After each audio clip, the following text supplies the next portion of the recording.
Hey, and welcome back to Pokémon Y. We've arrived in Silage City last part, and now we're going to be getting a bike. And this bike, I don't really get as much use from the bike in Gen 6 as I do from other games, because you get the roller skates. And, you know, given they map straight to the analog stick, or the 3DS's little excuse of an analog stick, that kind of covers me a lot of the time, and I forget I have the bike sometimes.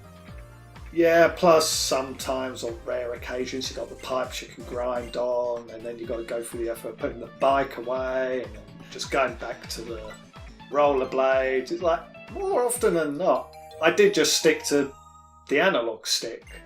Yeah, and like, it's one of the things, because you have that, you don't get anywhere near as much of a benefit as you do in, like, say, the Sprite games, you know, like, and you don't get the really awesome bike theme from Gen 2 either, so, you know, there's really no real selling point. But to get us straight into this, given it's a new recording session from us and a lot of stuff has happened, Stephen, your updated impressions on how Let's Go Pikachu and Eevee are coming along? I just don't care about it. Want to elaborate? So it just looks dull, if anything. It looks hollow. It doesn't feel like there's any beneficial updates to it. Well, like compared to Gen 1 or Fire Red and Leaf Green? In general, yeah, we like Leaf Green and Sun and Moon. Because it feels like a downgrade from Sun and Moon. Yeah, I kind of get that in a few ways. Chris, what's your impressions on it so far, given I did just force you in front of the new trailer from the recent Direct? Yeah, well, it just seemed like quite gimmicky, isn't it? Yeah, just I don't know, I have to see how it goes, really. But yeah, I don't know, what do you make of it? Well, for me personally, for context, the most recent update we've seen about it is in relation to the secret techniques, which are their stand-ins for HMs. And I get why they're doing that, because HMs, they limit your team construction, opportunities, so to say. But, this also does that, given you can tell, because you have that, you're going to be tied to keeping either the Pikachu or Eevee in your team the whole time, which can't evolve. So, that's one of your slots down. And so you've got the other 5 Pokemon, which, assuming they're going to carry on with this dictating your team like in the first gym and that, you're going to be having your hand held all the way along with what Pokemon you can use there as well. It kind of feels like it's the antithesis of what makes Pokemon a great series. That's what makes it fun. It is, if you compare it to other RPGs where you usually get a set number of characters that are plot important, Pokemon's strength is that there's these hundreds of playable characters you can pick from. Do what you want. Yeah, and you got basically infinite flexibility to play how you want to play. Whereas if it's okay, so you're going to keep this one mascot character around who's going to do special techniques for you, then we're going to tell you that you need to use this particular type of Pokemon for the gym. And I will say I am going on the assumption that they repeat that. I'm hoping that will just be the first gym. I don't think it is. I think I saw a while back that it does repeat. Wait, where was that? I can't quite remember. I might be making this up, but I think I saw it somewhere. Okay, hopefully Stephen is fucking insane. I hope. Yeah, because, I don't know, it just feels like... I understand the concept of being, very forward with guidance in that respect, because this is, the gateway game that they're trying to convert people who have only ever played Pokemon Go, and they're new to the new RPGs, and they want you to kind of ease you into it slowly. I get that much, but there are ways to do that without forcing it on you. It's what's it, tour guiding you through it, Well, even tour guiding in itself isn't bad, it's just forcing you to follow that. Because, this guy at the start of the gym who says, you should get a grass or water Pokemon, that's fine. Say that Brock uses rock types, so these Pokemon will be super effective. That in itself, it's very casualised and it's very accessible to newcomers, but if you just leave it at that, you don't, make it mandatory for you to have one. Because then, I'm not going to be unreasonable here. I know the market they're going for. I know that they're going for people who have very little experience with Pokemon RPGs or RPGs in general. So if they have to push you in the right direction a little bit, I get that much. It's just, at least give people the freedom to ignore the advice if they want. Honestly, I don't really see it as much of an excuse, because Gen 1, Yellow, Red and that, they didn't have tutorials in them Did pretty much. anyone have any problem with them as a kid? Exactly. At most, it taught you how to capture a Pokemon. Yeah, That but was think about it this way though. Those games, the target demographic were kids. And kids have this kind of mindset of like, just keep on trying until you get it. Because like, let's face it, we didn't have jobs or anything, we would just keep on fucking around. Whereas this, they seem to be trying to do a catch-all thing. They want kids, but they also want the mums and everyone else who've just picked up Pokemon Go and they're trying to convert it. And with the Switch direction as well, of it's accessible to casuals and whatnot. So this isn't just little kids who are gonna just fuck around until they work out what to do. This is also the parents who want to play for 20 minutes and get something done. Yeah, but Pokemon is basically baby's first RPG. The weaknesses and strengths are pretty obvious on face value. It's like water puts out fire, fire burns the grass, grass feeds off of the water. Yeah, fairies beat dragon for some reason. Yeah, it's magical, get over it. Yeah. Give a little notice for that. Maybe. There's a little bit of wiggle room there. Yeah, but like I think you are still overestimating the abilities of the people they're trying to catch, because like I think to a certain degree, but bear in mind this is like the new generation, like the Wii Fit audience, the kind of, and then like the Angry Birds audience, this kind of the people who wouldn't know how to turn on a computer by themselves. Yeah, but I think they've dumbed it down a bit too much. I mean, what they did in Sun and Moon, I think that was as bad as it should have gotten. Like, I'll say I don't disagree, but I'm just like, I know where they're coming from when they're doing this. Like, you get what I'm saying there? Like, I feel like maybe like they are just completely going over it for that demographic as well. They might have such little confidence in the abilities of the Wii Fit mums, but like I don't know, like they're trying to nab people who only usually play mobile games, and playing mobile games, I won't go get too much on my high horse, but like if you look at the kind of state of mobile games that are there designed to be very obvious what to do, you can do it in 5 minutes. It's a kind bit of thing. fun. It's not. Yeah. You shouldn't be dumbing a proper game to a mobile game. Sort of like. What I hope we get from this is hopefully the actual 8th generation games will be a little bit more sincere. Like maybe this is like, because one of the problems with Sun and Moon was that the first 7 hours or so were basically just tutorial holding your hand, and hopefully this existing is basically like, here's your fucking tutorial game, go play that if you don't know what you're doing. And then the main series games will be a little bit less of that. Maybe wishful thinking here, I know that. But like, that's what I would like to see come out of this. I don't know if it will, but hey, we've got to wait and see what Nintendo do. Yeah, it'd be good for the fans after Sun and Moon. This Switch game, what's it called? Eevee. Let's go Pikachu or Let's go Eevee. That's a fucking mouthful when you say it out like that, isn't it? Like, I know they want to have the Go name in there somewhere, just so people like relate it to Pokemon Go. But like Pokemon Let's Go, I don't know. It just feels a little bit forced. Yeah. Not to mention that the Pokeball controller is.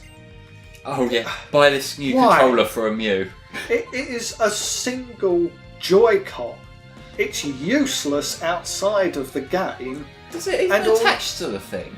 Like the actual Switch I have itself? no idea. It doesn't look like it does. It probably comes with a USB lead that plugs it in. Yeah, probably something to charge up the fucking thing. But it's useless outside of the game, and all you get with it is a Mew. What you if you don't buy that Pokeball, you don't get Mew. Yeah, basically, yeah. It's like the Mew is a free gift with it, sort of thing. I don't care. I mean, I've got Mew in Sun and Moon, and you're going to be able to trade that up eventually. Yeah, when they eventually update Pokemon Bank onto the Switch somehow, that'll be interesting to see how they do that. Yeah. Because, like, bear in mind, the 3DS and the Switch, they seem... I don't know how well they could handshake with the way the online's set up. And you know that'll end up being tied to that arbitrary charge that they're putting on the online now as well, won't it? Oh, God, yeah. I wonder if that means that Bank will remove its own charge, though. Like, I know it probably won't. I know they're gonna double dip when they can, but fuck it. A man can dream.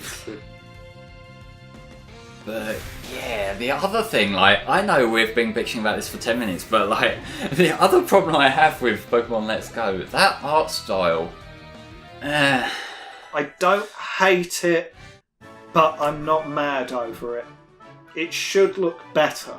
It should look better, but... It's the Pokemon Go art style, isn't it? More Yeah. Basically. They're basically just a nicer looking version of X and Y. I don't know. I think X and Y looks like the direction. Like it has a style where it seems to work. Like if we're looking at this here, the world matches the character, and I don't know. It just look like the texture work on this rock platform that we're on here. That looks more detailed than the kind of texture work in Let's Go. It's like, I guess I'm more thinking of the Pokemon models than the rest of the world, because the Pokemon themselves, they don't look that much different from this. It's like because when I think of a Pokemon game on a home console like the Switch, I imagine something a little bit nicer looking. Well, compare that with like the Stadium games and Colosseum and XD. Like, obviously not in terms of the technical quality, but in terms of the art direction, they were trying to make sort of semi-realistic worlds with those games, particularly like the GameCube ones. And so, like, I'm not saying I want realism from Pokemon, but like just the level of detail. Like, if you look at this, what we're seeing in this battle arena here on screen, this isn't a realistic battle arena.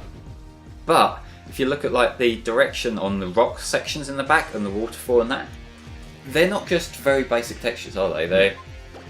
They're made to look like a rock and a waterfall and not being overly cartoony about it.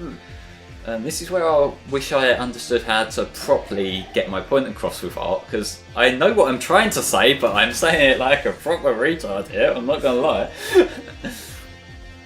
But yeah, the other thing, the animations, the one offensive one from that trailer, the guy who teaches you the cut equivalent, he just sort of bounces in place as he uses it, and that's so fucking funny. Then the tree vanishes, it's chopped in half. Yeah. It's God. Like, how difficult is it just to show him like do a karate chop or something? Yeah. Yeah, like that would be fucking hilarious. I'm not gonna lie, this guy karate chopping a trade there. It's like that's how they teach you. It's like you watch and then you do it successfully every time afterwards. Yeah. Like, we were watching the trailer just before we started recording. The funniest fucking thing is the flight thing, the little mechanism with the balloons. And I only noticed this for the first time today, but Pikachu is controlling the little steering wheel thing on the little mechanism there. It's so fucking funny. Well, that's the thing though. You don't actually know if he really is controlling it. It's the fact that he's sat between you and the wheel. I could swear he had his paws on the wheel. He probably did, but animated it's like, trainer looking nervous. It's probably the equivalent. Crashing into stuff. It's probably the equivalent of a child helping their parent with something. It's like, yeah, sure, you're helping. You're really driving this. Yeah, it's like teaching Pikachu to drive the car. So like, trainer comes out drunk, and the Pikachu has to fly you back home. Yeah, like Pikachu's the designated driver on this trip. Give it the keys. Gets pulled over. Do you know how fast you were going back there? Pika. Ah, yeah. That's what they always say. That is what they always say when I'm driving home drunk. Pikachu's point of view, it just, I want to talk to you, but I can't. Oh, God. And then the other thing is like the other one that we've seen is Pikachu has the surfboard Yep. using surf, which like okay, I get it. You know, that's a throwback to that little mini game from Yellow, and also there was Pikachu on the surfboard in the opening level in Snap. I suppose if they are being little intertextual references and that, like I suppose the balloons and that is a little nod to Pokemon Dash, because like Pikachu used the balloons in that as one of his methods of transport.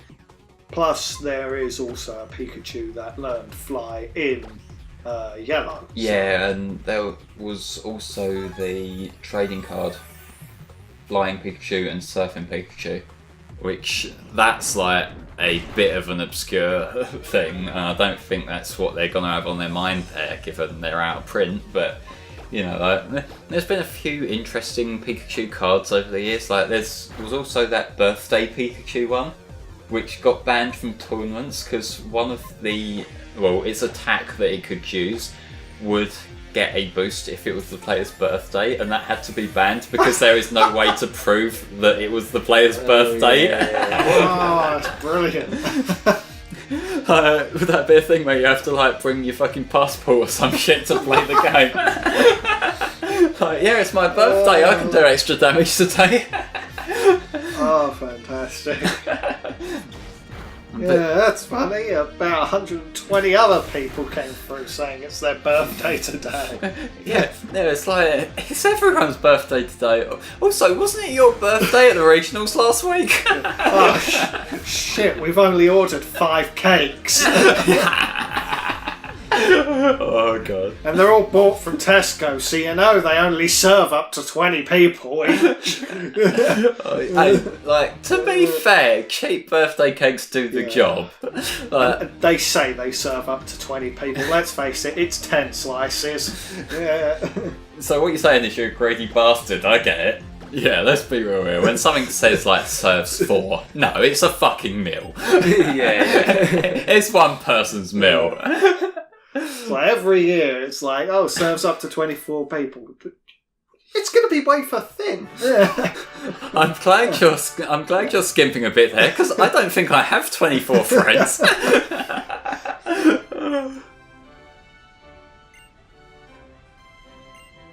Oh yeah, we won a Kim badge. But yeah, I did want to get that little chat about Pokemon Let's Go out, because like that is one of the more like, that could be a defining thing as to where the series goes from this point on. And